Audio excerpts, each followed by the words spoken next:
নমস্কার দর্শক বন্ধুরা, মিষ্টির রন্ধনশালায় আপনাদের সবাইকে স্বাগত। আজকে বানাবো লাউ চিংড়ি। কিন্তু তার আগে যারা এখনও আমার চ্যানেলটি সাবস্ক্রাইব করেনি তাদের কাছে অনুরোধ রইল, প্লিজ আমার চ্যানেলটি সাবস্ক্রাইব করে আমার পাশে থাকুন। চলুন চটপট রেসিপিটা দেখে নেওয়া যাক। প্রথমে আমি এখানে 1 চামচ গোটা জিরে একটু জল দিয়ে ভিজিয়ে রাখবো, আর তার সঙ্গে কয়েক টুকরো আদাও বেটে নেবো একসাথে।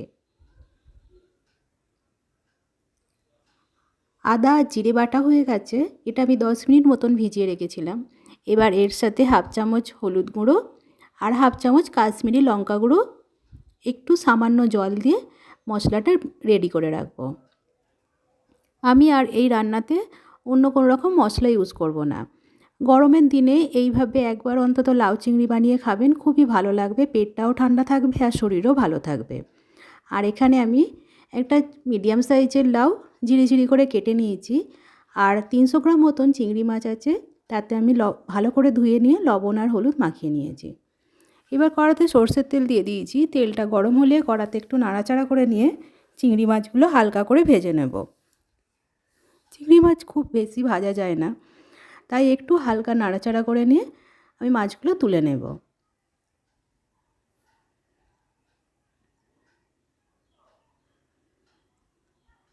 এবার ওই তেলেতেই একটা শুকনো লঙ্কা ফাটিয়ে দিয়েছি, একটা তেজপাতা আর 1/2 চামচের একটু কম গোটা জিরে ফোড়ন দেব।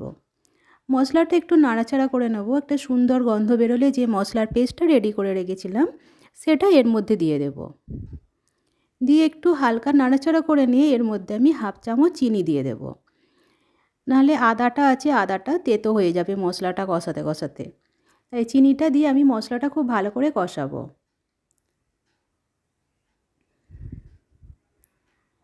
এর মধ্যে ভালোভাবেই তেল ছেড়ে দিয়েছে। এই সময় আমি মশলার বাটি ধোয়া জলটা একটু দিয়ে দেব, দিয়ে মশলাটাকে আর একটু কষিয়ে নেব।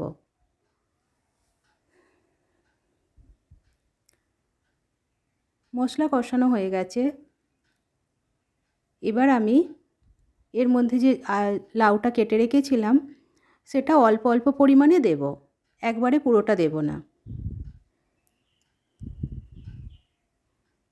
দেখুন এইভাবে কিছুটা দিলাম, দিয়ে এবার মশলার সাথে আগে একটু মাখিয়ে নেব। একটু নাড়াচাড়া করে লাউটার সাথে মাখিয়ে নেব। তারপর আবার যে বাকি লাউটা আছে সেটাও এর মধ্যে দিয়ে দেব।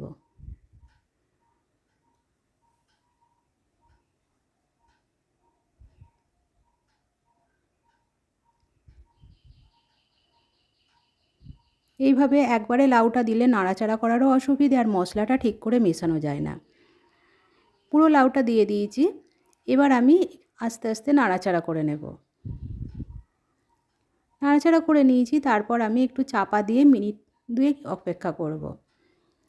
কোনো রকম জল ইউজ করব না, লাউটা যেহেতু আমার কচি লাউ, কচি লাউটা থেকে অনেকটাই জল বেরোবে। দেখুন কতটা জল বেড়ে গেছে সাইড দিয়ে। এই জলেতেই লাউটা সেদ্ধ হয়ে যাবে। এই সময় আমি পরিমাণ মতো নুন দিয়ে দেব। নুনটা দিয়ে একটু ভালো করে নাড়াচাড়া করে নেব।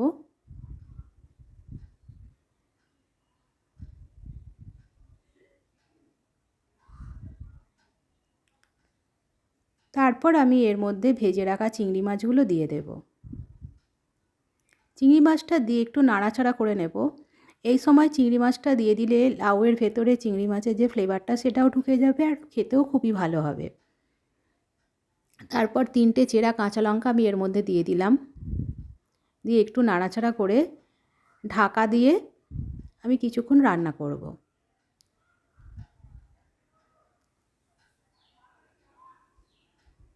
কিছুক্ষণ পর ঢাকনাটা খুলে নেব। দেখুন রান্না হয়ে গেছে। এখনও অনেকটাই ঝোল আছে, এই ঝোলটা একটু নাড়াচাড়া করে নিলে ঝোলটা মরে যাবে। লাউও সেদ্ধ হয়ে গেছে।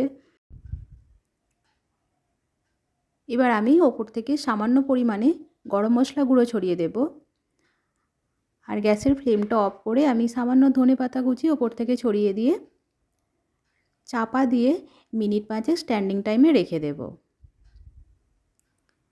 দেখুন কত কম মশলায় লাউ চিংড়ি বানিয়ে ফেললাম।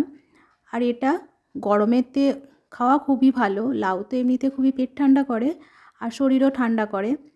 আপনাদের যদি আমার এই রেসিপিটা ভালো লেগে থাকে তাহলে প্লিজ একটা লাইক দিয়ে দেবেন আর কমেন্টে অবশ্যই জানাবেন আপনাদের এই রেসিপিটা কেমন লাগলো।